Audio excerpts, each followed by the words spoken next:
नमस्कार आमी शुभ्रकांती चैटार्जी आमार यूट्यूब चैनल सेलेस्टियल इनबक्से प्रथमेई आपनादेर सकलके स्वागत जानाच्छि। बर्तमान ग्रहगत अवस्थानेर भित्तिते आमादेर राशिचक्रेर दशम राशि अर्थात मकर राशिर जातक जातिकादेर एई मे मास केमन जेते पारे आजके आमी सेई विषये किछु कथा बोलबो। प्रथमेई जेटा बोलबो जे एई मे मासे आमादेर राशिचक्रेर दशम राशि अर्थात मकर राशिर सापेक्षे कोन कोन ग्रह कोथाय कोथाय अवस्थान करबे। प्रथमेई बोली जे मकर राशि द्वितीय अर्थात कुम्भ राशिर घरे এই মুহূর্তে शनि अवस्थान करছে। मकर राशि तृतीय अर्थात मीन राशिर घरे থাকছে मंगल बुध एवं राहु एवं आगामी 10ই मे बुध चले जाबे मीन থেকে मेष राशिर घरे अर्थात मकर राशिर सापेक्षे बुध चले जाबे तृतीय থেকে चतुर्थे। এই चतुर्थভাবেই अर्थात मेष राशितेই এই মুহূর্তে অবস্থান করছে রবি এবং শুক্র এবং আগামী 14ই मे রবি চলে যাবে মেষ থেকে বৃষ রাশির ঘরে এবং ঠিক একইভাবে शुक्र आगामी 19 मे चले जाबे मेष थेके वृष राशिर घरे अर्थात मकर राशिर सापेक्षे रवि एवं शुक्र चले जाबे चतुर्थ थेके पंचमे। मकर राशिर एई पंचमी अर्थात वृष राशिर घरेई किन्तु एई मुहूर्ते बृहस्पति अवस्थान करছে एवं मकर राशिर सापेक्षे नवमे अर्थात कन्या राशिर घरे अवस्थान करছে केतु। जेहेतु एई मुहूर्ते मकर राशिर सापेक्षे पंचम भावे बृहस्पति अवस्थान करছে एवं बृहस्पति नवम दृष्टि थाकছে मकर राशिर ओपरे एर एक किन्तु अत्यंत शुभ प्रभाव मकर राशिर जातक जातिकादेर जीवने किन्तु पड़बे।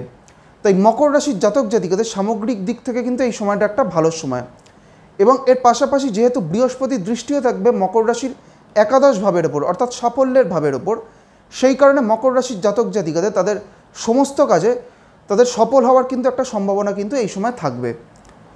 मकर राशिर जातक जातिकादेर एई मे मासे स्वास्थ्यगत दिक थेके बड़ो कोनो धरनेर समस्यार सम्भावना किन्तु सेई अर्थे नेই बरং जेहेतु बृहस्पति पंचमे अवस्थान करছে সেই কারণে मकर राशिर जातक जातिकारा तादेर माने जारा कोनो धरनेर शारीरिक समस्याय भुगছেন तादेर क्षेत्रे किन्तु सेई समस्या थेके रिकभारिर किन्तु एकटा सम्भावना किन्तु एई समय थाकबे।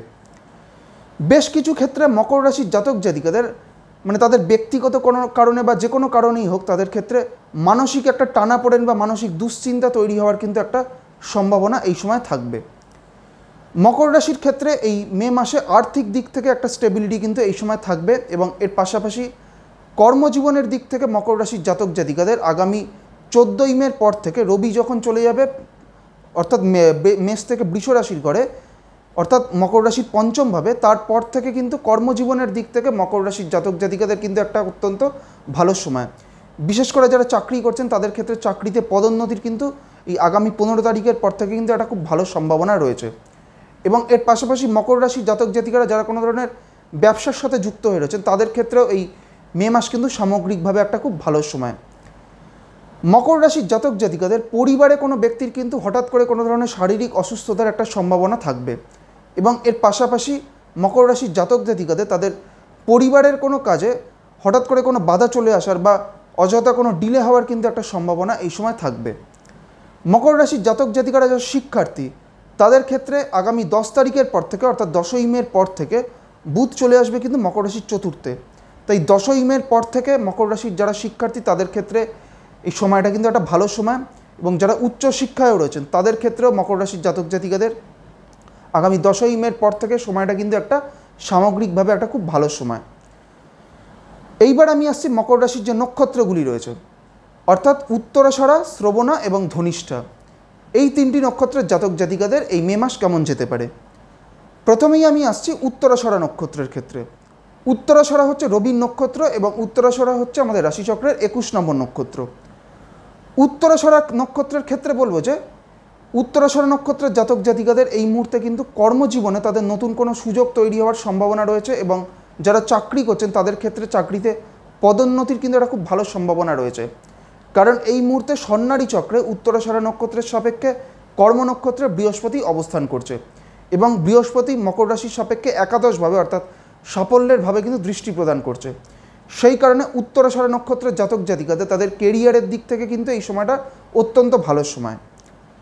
উত্তরাষাঢ়া নক্ষত্রের জাতক জাতিকাদের কিন্তু এই সময়টা কিন্তু স্বাস্থ্যগত দিক থেকে বেশ কিছু ছোটোখাটো কিছু সমস্যা কিন্তু তৈরি হতে পারে, বিশেষ করে গলায় কোনো ধরনের সমস্যা বা গলায় কোনো ইনফেকশন তৈরি হওয়ার কিন্তু একটা সম্ভাবনা এই সময় থাকবে।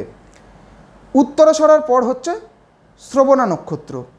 শ্রবণা হচ্ছে চন্দ্রের নক্ষত্র এবং শ্রবণা হচ্ছে আমাদের রাশিচক্রের 22 নম্বর নক্ষত্র। শ্রবণা নক্ষত্রের জাতক জাতিকাদের ক্ষেত্রেও বলবো যে এই সময়টা উত্তরাষাঢ়া নক্ষত্রের জাতক জাতিকাদের মতোই তাদের ক্ষেত্রেও এই সময়টা কিন্তু কেরিয়ারের দিক থেকে এই সময়টা কিন্তু একটা অত্যন্ত ভালো সময়। কারণ উত্তরাষাঢ়া নক্ষত্রের ক্ষেত্রে বৃহস্পতি অবস্থান করছে অতিমিত্র নক্ষত্রে এবং তার পাশাপাশি রাহুও অবস্থান করছে কিন্তু সাধক নক্ষত্রে এবং শনিও অবস্থান করছে খেম নক্ষত্রে। তাই শ্রবণা নক্ষত্রের জাতক জাতিকাদের ক্ষেত্রেও সামগ্রিকভাবে এই মে মাসটা কিন্তু একটা খুব ভালো সময়। বিশেষ করে কর্মজীবনের দিক থেকে শ্রবণা নক্ষত্রের জাতক জাতিকাদের এই সময় কিন্তু তাদের সাফল্য প্রাপ্তির কিন্তু একটা অত্যন্ত ভালো কিন্তু সম্ভাবনা রয়েছে। শ্রবণার পর হচ্ছে ধনিষ্ঠা নক্ষত্র। ধনিষ্ঠা হচ্ছে আমাদের রাশিচক্রের 23 নম্বর নক্ষত্র এবং ধনিষ্ঠা হচ্ছে মঙ্গলের নক্ষত্র। এই ধনিষ্ঠা নক্ষত্রের প্রথম দুটি চরণ মকর রাশিতে এবং শেষ দুটি চরণ রয়েছে কুম্ভ রাশির ঘরে। এই মুহূর্তে নবতারা চক্রে ধনিষ্ঠা নক্ষত্রের সাপেক্ষে প্রত্যরী নক্ষত্রে কিন্তু রাহু অবস্থান করছে এবং বিপদ নক্ষত্রে শনি অবস্থান করছে। তাই ধনিষ্ঠা নক্ষত্রের জাতক জাতিকাদের এই সময় কিন্তু তাদের আর্থিক কোনো বিষয় বা আর্থিক ইনভেস্টমেন্টের কোনো বিষয়ের ক্ষেত্রে কিন্তু এই সময়টা যথেষ্ট পরিমাণে কিন্তু সচেতন থাকতে হবে। এই সময় ধনিষ্ঠা নক্ষত্রের জাতক জাতিকাদের আর্থিক কোনো ক্ষতি বা আর্থিক কোনো বড় অঙ্কের টাকা কোনো ধরনের খরচ হয়ে যাওয়ার কিন্তু একটা সম্ভাবনা থাকছে। এবং এর পাশাপাশি ধনিষ্ঠা নক্ষত্রের জাতক জাতিকাদের যেহেতু রাহু প্রত্যরী নক্ষত্রে অবস্থান করছে, তাই মানে কোনো কাজে হঠাৎ করে কোনো ধরনের বাধা চলে আসার কিন্তু একটা সম্ভাবনা এই সময় থাকবে। সেই দিক থেকে কিন্তু সব দিক থেকেই ধনিষ্ঠা নক্ষত্রের জাতক জাতিকাদের কিছুটা কিন্তু সতর্ক থাকতে হবে। আজকে আমি আমাদের রাশিচক্রের দশম রাশি অর্থাৎ মকর রাশির জাতক জাতিকাদের এই মে মাস কেমন যেতে পারে সেই বিষয়ে আপনাদের একটা ধারণা দেওয়ার চেষ্টা করলাম এবং এর পাশাপাশি মকর রাশির যে নক্ষত্রগুলি রয়েছে অর্থাৎ উত্তরাষাঢ়া, শ্রবণা এবং ধনিষ্ঠা, এই তিনটি নক্ষত্রের জাতক জাতিকাদের এই মে মাস কেমন যেতে পারে সেই বিষয়ে আপনাদের একটা সংক্ষিপ্ত ধারণা দেওয়ার চেষ্টা করলাম। পরবর্তী ভিডিওগুলির মাধ্যমে আমাদের যে পরবর্তী যে দুটি রাশি রয়েছে অর্থাৎ কুম্ভ এবং মীন, এই দুটি রাশির জাতক জাতিকাদের ক্ষেত্রে এই মে মাস কেমন যেতে পারে সেই বিষয়ে আলোচনা করব। সবশেষে এটাই বলবো, আপনারা সকলে খুব ভালো থাকুন এবং সুস্থ থাকুন, এটাই প্রার্থনা করি। নমস্কার।